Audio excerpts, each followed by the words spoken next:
Have you ever looked at someone in power and wondered, how on earth did someone like that get to that position?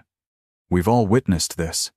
The corrupt, the incompetent, even the cruel, they're often the ones sitting at the top of the power pyramid. Meanwhile, those who are kind, moral, and truly talented are frequently pushed to the sidelines. Look at history.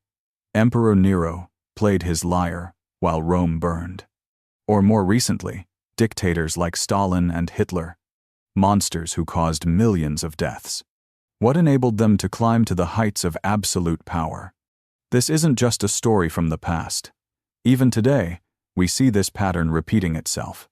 Politicians who lie openly still get elected. Corrupt business leaders are still worshipped. Those who use violence are still feared and followed. But today, we're going to explore this issue through the lens of one of the world's greatest thinkers, Leo Tolstoy. Unlike Machiavelli, who described power as it actually exists, Tolstoy proposed a completely different path.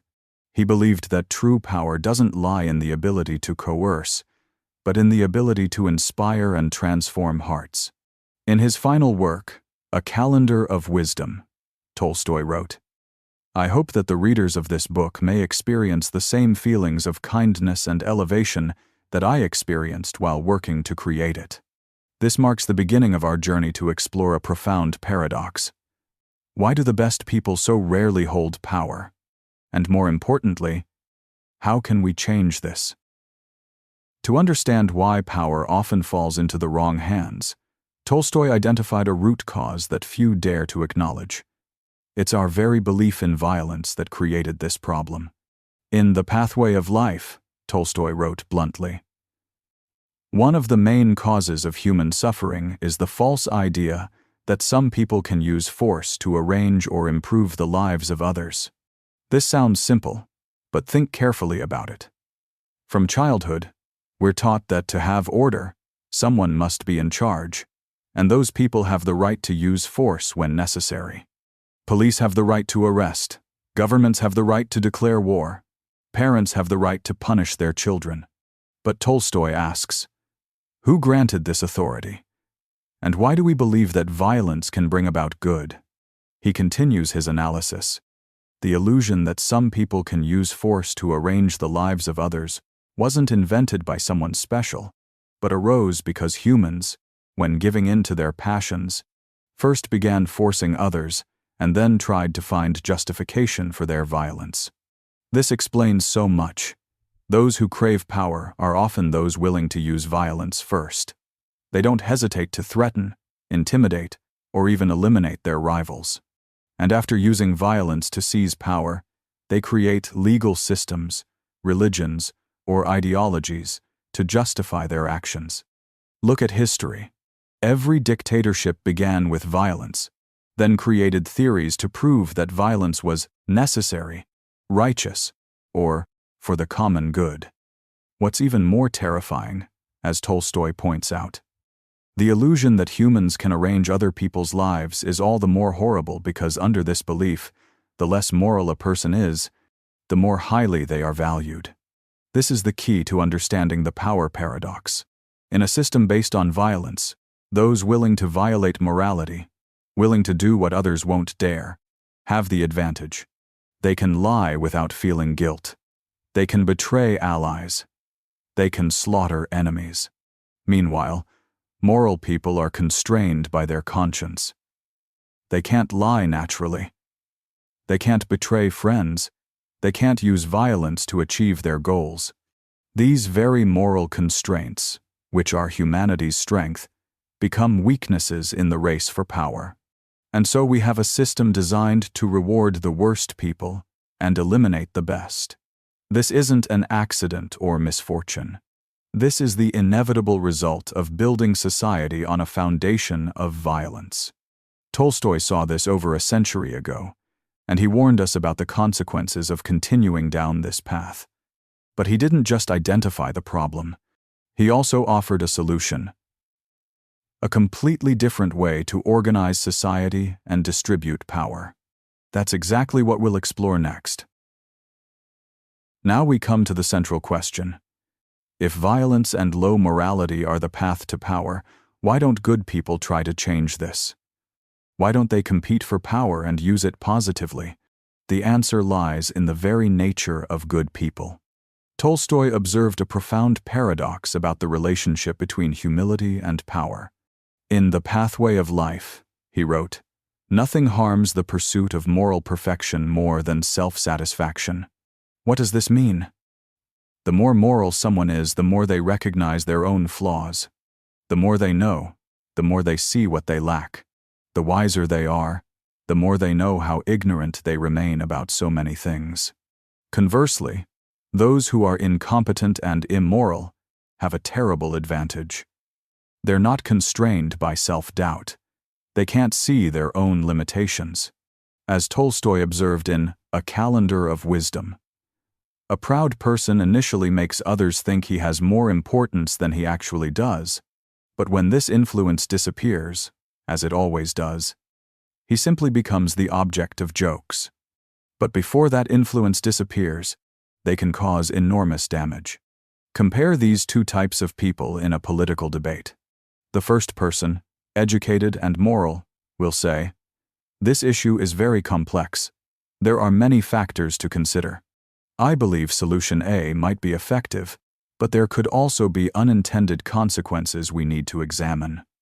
The second person, ignorant but confident, will declare, "The solution is simple. Just do X, and every problem will be solved immediately. I'm 100% certain about this." Guess who will attract more followers? Tolstoy emphasized the importance of independent thinking. He refused to accept intellectual slavery. That's why he actively broke with the Russian Orthodox Church when he saw them going against the values he believed in. But this intellectual independence makes moral people harder for the masses to accept. Because the masses prefer simplicity, they like certain answers. They like someone to tell them what to think. As Lucy Mallory observed, whom Tolstoy quoted in A Calendar of Wisdom, society says to humans, "Think as we think, believe what we believe, eat and drink what we eat and drink, and dress the way we dress." Ralph Waldo Emerson, another thinker Tolstoy respected, said, "You should act in the way you think is good, not according to the advice of the crowd." But following this advice requires courage and sacrifice. And this is exactly why good people often stay away from politics. They know that to gain power in the current system, they would have to compromise their principles. They would have to say what the crowd wants to hear, instead of telling the truth. They would have to make impossible promises. They would have to play dirty political games. And many of them decide that having no power is better than sacrificing their soul to get it. This is a tragedy of human society. Those most deserving of power are the ones who want it least, while those who crave power most are the most dangerous when they get it. To understand this paradox more deeply, we need to explore the psychology behind the appeal of violence and power. Why are humans attracted to leaders who promise simple solutions to complex problems? Why do we prefer confident declarations over careful analysis? The answer lies in a dark aspect of human nature that Tolstoy recognized long ago. We fear uncertainty. We crave safety, guidance, someone stronger to assure us that everything will be okay. Tolstoy wrote in A Calendar of Wisdom, "It is better to know a few good and necessary things than to know many useless and trivial things." But in reality, the masses often choose the opposite. They prefer those who claim to know everything, even if that knowledge is completely wrong. This creates a terrifying self-reinforcing mechanism. Those willing to lie, willing to make impossible promises, willing to blame others when they fail, will have a huge advantage in winning crowd support. And once they have power, they'll use it to maintain their position. Tolstoy identified this sharply. The illusion that some people can use force to arrange the lives of others wasn't invented by someone special, but arose because humans, when giving in to their passions, first began forcing others, and then tried to find justification for their violence. The process works like this. First, they use violence to seize power. Then, they create theories, laws, religions to justify the use of violence. Finally, they convince society that violence is necessary, normal, even sacred. Look at any dictatorship in history. They all began by using violence to eliminate opponents. But they didn't stop there. They created entire ideologies to explain why their violence was righteous. Hitler created the theory of racial superiority. Stalin created the theory of class enemies. Mao created the theory of permanent revolution. All served one purpose: to justify unlimited use of violence. And frighteningly, many ordinary people believed these theories. They didn't just accept violence, they enthusiastically supported it. Why? Because these theories offered simple answers to complex problems. They identified enemies, promised victory, and pledged to create a perfect world, as long as we were willing to eliminate the obstacles. This is the deadly appeal of violence. It promises quick and decisive solutions. Meanwhile, peaceful methods require time, patience, and accepting that we can't always get what we want. Tolstoy understood this clearly, and he warned about the consequences of chasing violence's shortcuts. He knew that violence never truly solves problems. It only creates new ones, usually bigger and harder to solve than the original problem. Now we come to an important question. If this violence-based system is truly harmful, why has it survived through so many generations? Why does each generation continue to repeat the mistakes of the previous one? Tolstoy had a profound answer to this. In The Pathway of Life, he wrote, "The illusion of bringing order to people through the use of force is harmful because it passes from one generation to the next. Those raised under a violent order do not question whether it's necessary or right to coerce others, but firmly believe that humans cannot live without the use of force." This is the key to understanding why terrible systems can exist for thousands of years. They reproduce themselves through education and culture. Look at how a child is raised in today's society. From early age, they're taught that when there's conflict, someone strong needs to make decisions. When there's a problem, authority needs to intervene. When there are bad people, punishment is needed as deterrent. When there are enemies, war is needed to eliminate them. All these ideas are based on one fundamental premise: violence is necessary and normal. When these children grow up, they don't question these premises. They see them as common sense, as life reality. And when they have children, they pass on the same ideas. Thus, each generation creates the next generation that believes in violence. And the cycle continues. But the problem doesn't stop at family education. The entire institutional system is designed to maintain this illusion. Tolstoy observed in A Calendar of Wisdom, "Any state system, whatever kind of state system it may be, operates far from the requirements of Christianity." Here, he wasn't just talking about Christianity as a religion, but about the fundamental values of love, tolerance, and non-violence. Why is this? Because any state system must rely on the ability to use force to maintain order. No matter what they proclaim about peace, justice, or human rights, ultimately their power comes from the ability to compel citizens to comply. And to justify this use of force, they create complex doctrines. As Tolstoy wrote, governments have not only actual power, but also false doctrines supporting this power. These doctrines include the theory of social contract, that everyone agreed to give power to the state; the theory of national interest, that sometimes individuals must be sacrificed for the collective; the theory of public order, that without coercion there would be chaos; the theory of enemies, that there's always someone threatening who needs to be defeated. All these theories share one thing: they make violence seem reasonable, necessary, even noble. And what's concerning is that these theories aren't just taught in political or military schools. They permeate mass education, literature, cinema, every aspect of culture. Look at popular Hollywood movies. Most tell stories of heroes using violence to defeat villains. The message is always, violence is the only way to solve problems. Good people only differ from bad people in that they use violence for more righteous reasons.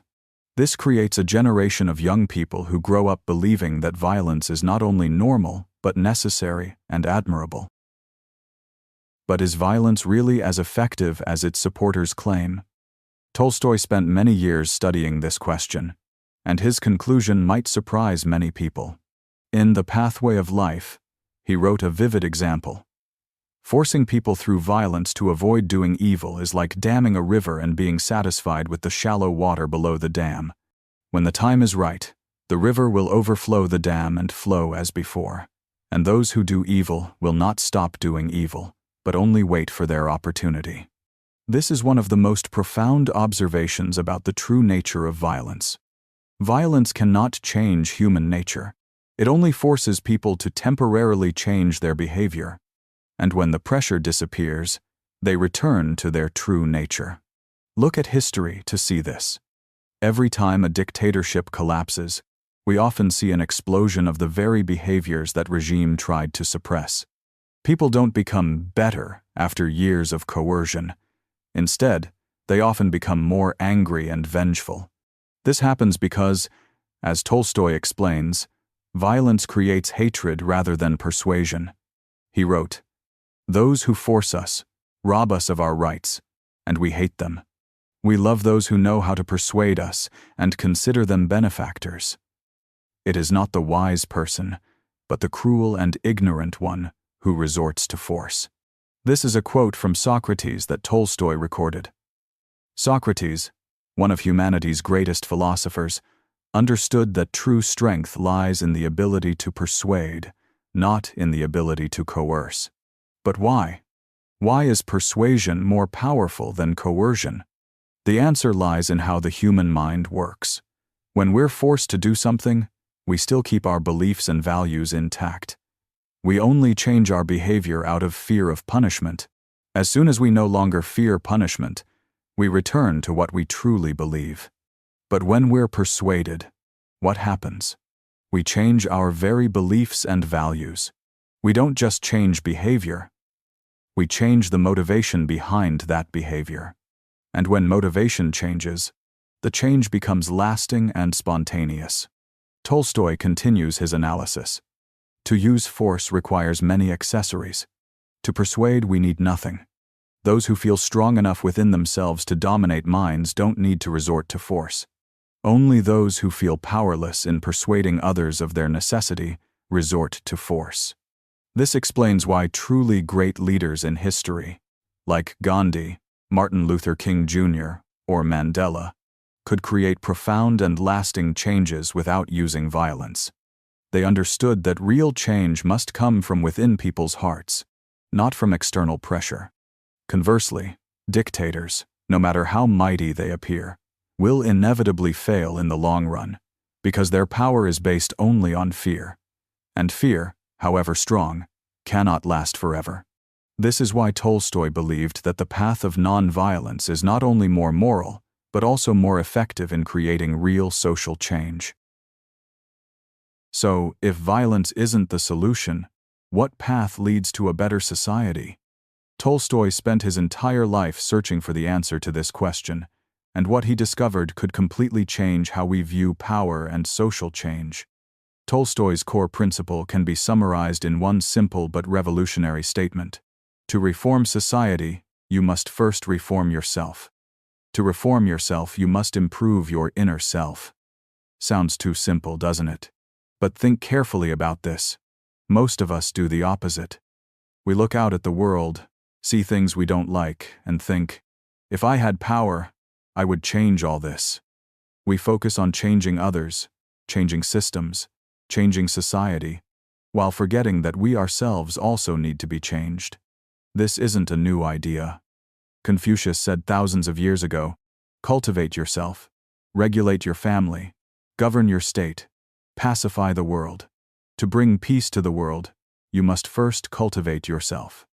But how many people actually follow this?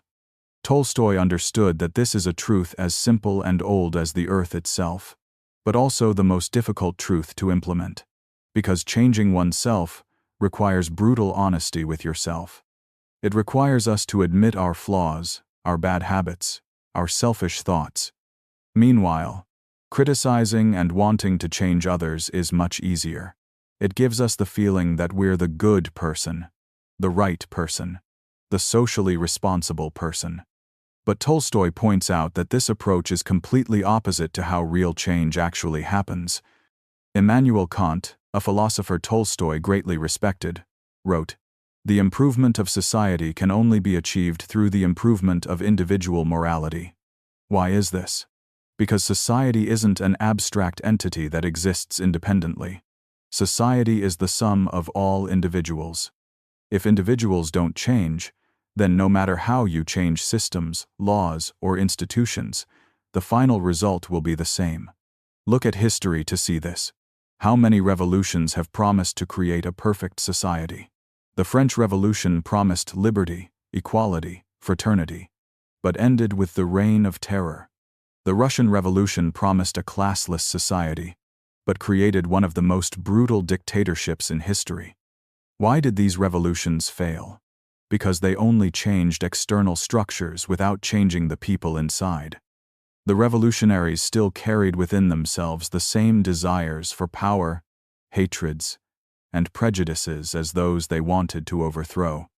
Tolstoy understood that the only path to real change is the path from inside out, and this begins with recognizing the true nature of humanity.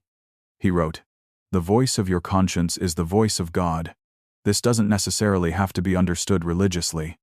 Tolstoy meant that within every person there is an inner light, an ability to distinguish right from wrong that doesn't depend on external pressure. But to hear this voice, we must be quiet enough to listen, we must be brave enough to face the truth about ourselves, and we must be humble enough to admit that we need to change. In The Pathway of Life, Tolstoy wrote, "Only those who are humble in heart can know the truth." This is the secret of real change. Not arrogant confidence, not dogmatic certainty, but humility, the ability to admit that we might be wrong, that we need to learn, that we need to improve. But how do you implement this philosophy in the real world? How can an individual create meaningful change when they have no political power, no great resources, no ability to force anyone to do anything? Tolstoy offered a revolutionary strategy. Refuse to participate in the system of violence. In A Calendar of Wisdom, he wrote, "You should live in such a way that you do not need violence." And in The Pathway of Life, state violence cannot be eliminated by decree, only by truth and love. What does this mean in practice? It means we must stop looking for political saviors who will solve all problems for us. It means we must stop supporting policies based on forcing others. It means we must start living by the principles we want to see in the world. Gandhi, who was deeply inspired by Tolstoy, understood this. In his memoirs, Gandhi wrote about Tolstoy. "What attracted me most in Tolstoy's life was that he practiced what he preached, and reckoned no cost too great in the pursuit of truth." This is the power of Tolstoy's method. It's not empty theory. It's not promises of a perfect future if we follow complex rules. It's simply, become the person you want to see in this world. If you want a peaceful world, start by not using violence in your own life. If you want an honest world, start by not lying. If you want a just world, start by treating everyone around you fairly. Sounds too simple? But imagine what would happen if just 10% of the population did this seriously. Imagine 10% of the population refusing to vote for lying politicians, 10% refusing to buy products from companies that exploit workers, 10% refusing to support unjust wars, 10% refusing to spread rumors and hatred. These people don't need political power. They don't need weapons. They don't need money. They just need to live according to their conscience. And by doing so, they create enormous power. The power of example. Tolstoy understood that personal example is more powerful than 1,000 speeches. One person who truly lives by what they believe will have greater impact than 1,000 people who only talk. But this requires a different kind of courage from battlefield courage. It requires courage to stand alone, courage to be criticized, courage to be seen as strange or impractical. Gandhi experienced this. When he began the non-violent civil disobedience movement, many people, including his friends, thought he was dreaming. They said only violence could oppose violence. Only force could defeat force. But Gandhi proved them wrong. He showed that one person living according to conscience, willing to suffer but not cause suffering to anyone, could move an entire empire. Martin Luther King Jr. was the same. He applied Tolstoy's and Gandhi's principles to the civil rights movement in America. No violence, no revenge, simply refusing to participate in an unjust system and being willing to face the consequences. The result? Deep and lasting changes that no war could have created. This is the real power Tolstoy spoke of. Not the power to force, but the power to inspire. Not the power to defeat enemies, but the power to turn enemies into friends. But we must honestly acknowledge, the path Tolstoy proposed is not easy at all. It's full of barriers and challenges we need to understand clearly if we want to follow this path. The first and biggest barrier is pressure from society and tradition. Tolstoy wrote in A Calendar of Wisdom, "Any departure from accepted traditions and customs requires great and serious effort, but true understanding of new things always demands such effort." Think about this in the context of daily life. When you decide not to participate in hateful political arguments, you'll be seen as indifferent or socially unconcerned. When you refuse to spread rumors about someone even if those rumors might be true, you'll be seen as naive or ignorant about the world. When you choose forgiveness over revenge, many will call you weak. When you choose listening over arguing, they'll say you have no principles. When you choose to change yourself rather than demand others change, they'll say you lack ambition. This pressure doesn't just come from strangers. Often the greatest pressure comes from those closest to us. Family, friends, colleagues. They worry about you. They want you to succeed in the way society defines success. And in a society that worships power and competition, Tolstoy's path of non-violence can look like a path to failure. Ralph Waldo Emerson, whom Tolstoy greatly admired, said, "You should act in the way you think is good, not according to the advice of the crowd. But to do this, you need a special kind of strength, the strength to stand firm against majority pressure." The second barrier is the temptation of power. Tolstoy observed very astutely, most people take pride, not in things that cause respect, but in things that are unnecessary or even harmful: fame, power, and wealth. This is very difficult for many to understand. Why do we take pride in harmful things? Because in a society based on competition and comparison, fame, power, and wealth become the only measures of human worth. From childhood, we're taught that success means having more money than others, more power than others, being more famous than others. We're taught that if we're not winning, we're losing. And in this mentality, Tolstoy's path of humility and self-improvement looks like a loser's path. But this is where Tolstoy challenges us to rethink the meaning of success. He asks, what is real success? Is it the ability to force others to do what we want? Or is it living a meaningful life? A life that when we look back, we can feel proud of? He asks, what is real happiness? Is it having more things than others? Or is it feeling at peace with yourself and in harmony with the world around you? These questions aren't easy to answer, and they require us to confront our deepest assumptions about life. The third barrier, and perhaps the most difficult, is skepticism about the effectiveness of nonviolent methods. When we look around and see so much injustice, so much suffering, so many social problems, we naturally want to do something immediately to change it. And individual self-improvement seems too slow, too indirect. While children are starving, should we sit meditating on virtue? While dictators are killing people, Should we focus on improving our character? These are genuine and important questions, and Tolstoy doesn't avoid them. He admits that his path seems slow and indirect, but he argues that all other paths, all paths based on violence and coercion, have failed to create lasting change.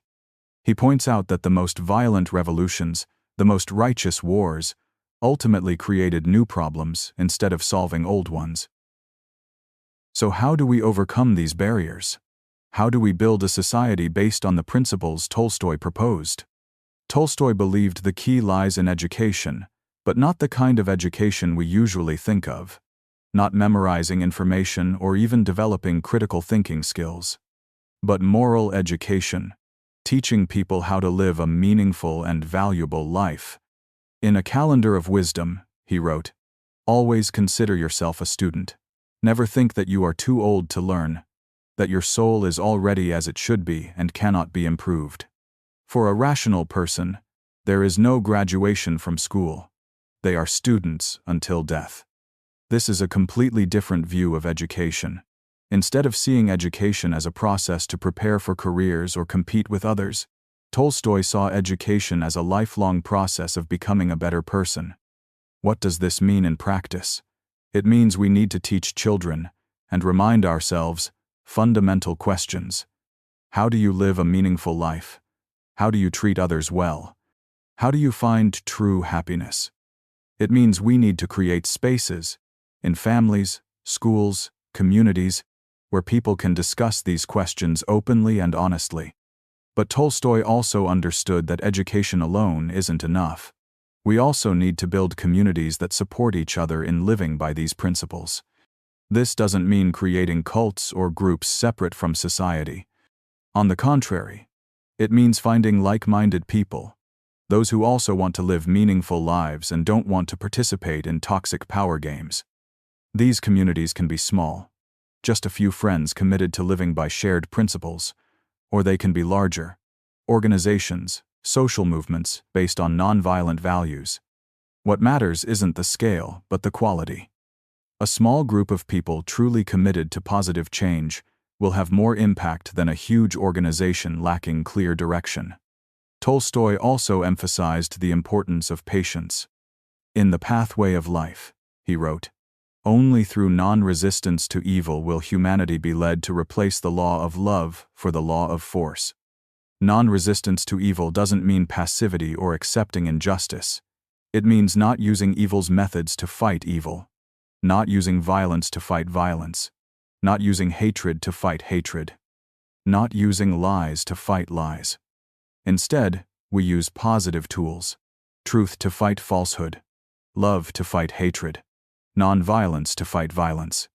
This requires a different kind of courage. Not courage to attack, but courage to endure.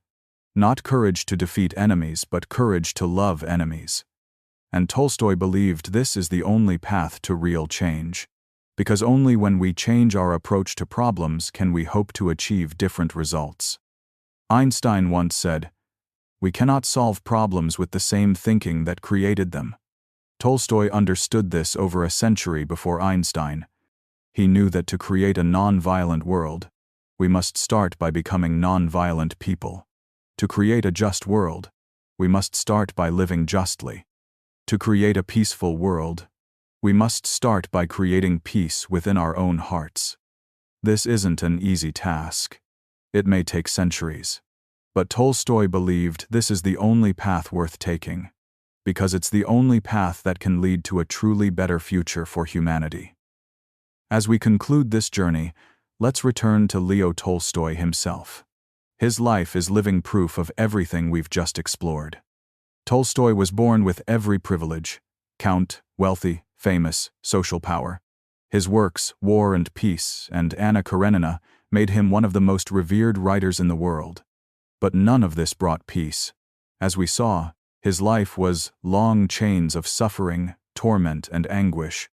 What changed? What made someone who was once desperate say at the end of his life that life is a great gift? Tolstoy discovered that true happiness doesn't come from power over others, but from power over oneself. Not from changing the world according to our wishes, but from changing ourselves to be in harmony with the world. Gandhi wrote about Tolstoy. He was the greatest apostle of non-violence that the present age has produced. No one in the West before him or after him has written about non-violence so comprehensively and profoundly. Why is this message important today? Because the problems Tolstoy identified haven't disappeared. They've become more urgent. We live in an era of unprecedented concentrated power, increasingly sophisticated violence, and many people feeling powerless against injustice. In this context, many people return to old solutions, seeking strong leaders, supporting harsh policies, even accepting violence. But Tolstoy taught us that all of these are based on an illusion, that we can create good through evil methods. We cannot create peace through war, cannot create justice through injustice, cannot create love through hatred. Tolstoy challenges us to ask different questions.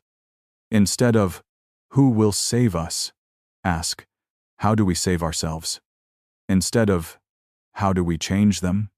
ask, "How do we change ourselves?" Instead of, "How do we get power?"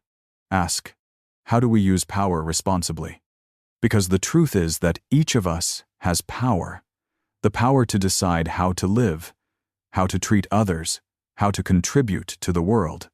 Tolstoy reminds us, all great changes begin with small individual actions. Gandhi began by refusing exploitative clothing. King began by refusing to give up his seat. Mandela began by refusing hatred. All understood what Tolstoy taught. True strength lies not in the ability to coerce, but in the ability to inspire. So what is Tolstoy's final message? First, about hope. The world can change, but it starts with us. True power belongs to those who live according to conscience. Second, about responsibility. Each of us must become the agent of change we want to see. No savior will come to solve all problems. Third, about love. Not sweet love, but courageous, transformative love. The kind that doesn't discriminate, doesn't demand, and never gives up hope. This is Tolstoy's invitation. Stop the race for power over others. Instead, begin the journey to reclaim power over yourself. Become the person you want to see in the world. Because ultimately, the world changes not through violence and coercion, but through love and personal example. One person at a time, one heart at a time, one conscience at a time. This is Leo Tolstoy's timeless message. A message the world today needs more than ever.